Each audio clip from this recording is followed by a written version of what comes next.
Meu convidado hoje aqui é o Daniel Nicolau, que é o secretário de Urbanismo aqui em Natal, titular da Semurb. Bom dia, Daniel. Bom dia, pessoal. É isso aí. O prefeito de Natal, Álvaro Dias, sancionou a lei que modifica alguns procedimentos e facilita a regularização urbanística aqui em Natal.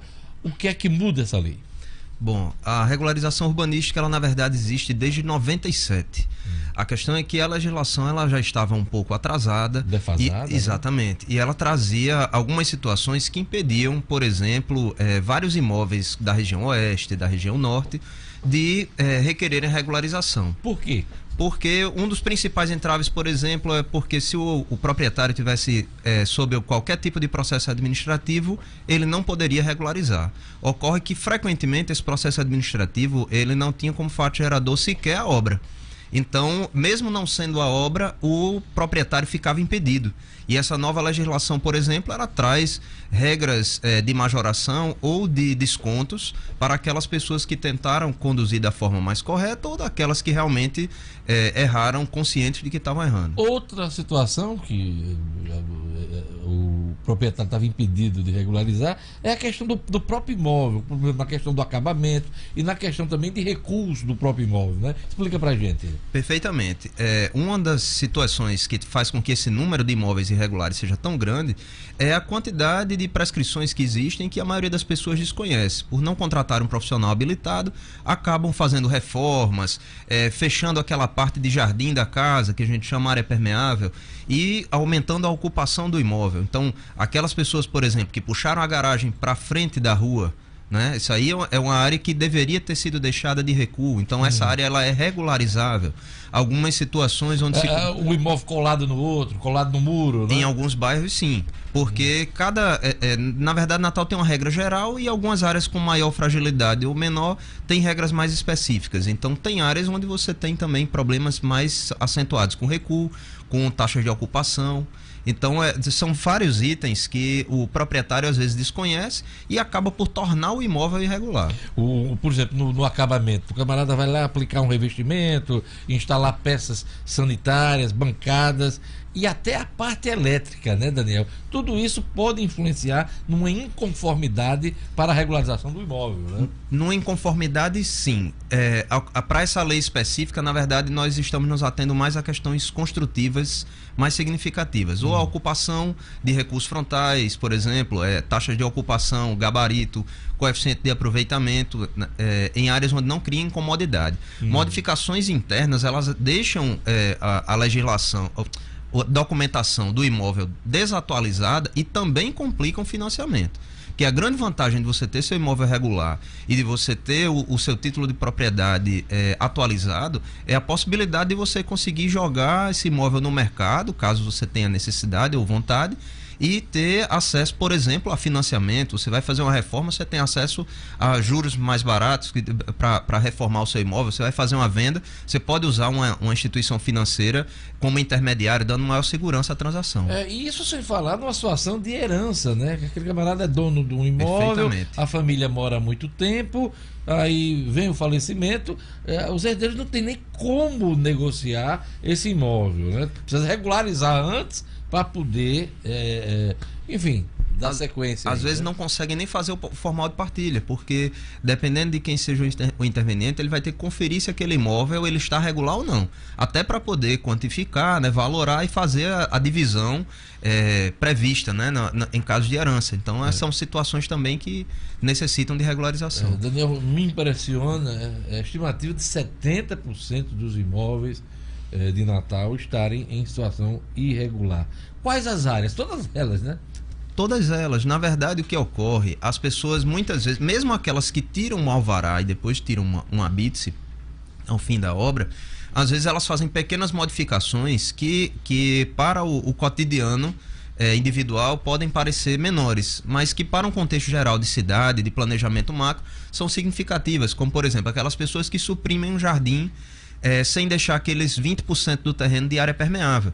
Isso acaba sobrecarregando o sistema de drenagem, prejudica a recarga do aquífero. Então, o plano diretor e algumas leis correlatas, elas preveem que você permaneça com essa... Isso que o Daniel está falando é o seguinte: às vezes o camarada não cumpre a regra direito e aí depois está reclamando do alagamento na rua, porque exatamente não tem permeabilidade nos imóveis com essas áreas que deveria ter, né? Então é preciso observar as regras para que não prejudique não só a pessoa, mas a comunidade, né? Exatamente. E, inclusive, um mecanismo de controle dessa legislação é que não pode haver incomodidade à vizinhança, né? Você não vai regularizar a falha de qualquer forma.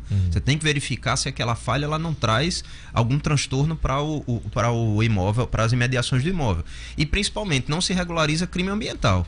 Você não pode pagar, não é uma taxa para pagar para cometer a poluição ou o crime ambiental, por exemplo. É isso que eu queria que você exemplificasse melhor para o nosso ouvinte. O que seria um crime ambiental que não pode ser regularizado numa situação dessa a partir dessa lei? Nós temos uma divisão, certo? A divisão ela é de legislação urbanística e outra ambiental. Uma é mais afeita à edificação e a outra é mais à atividade. Claro que tem a conexão, né? Entre elas, exatamente. Mas o fato, por exemplo, alguém que tenha uma oficina e não deposite corretamente, não tenha caixa separadora de óleo, por exemplo, esse tipo de infração, ele não é regularizável. Ele tem, na verdade, que fazer uma modificação na sua estrutura, na sua instalação, para tornar aquela atividade legal.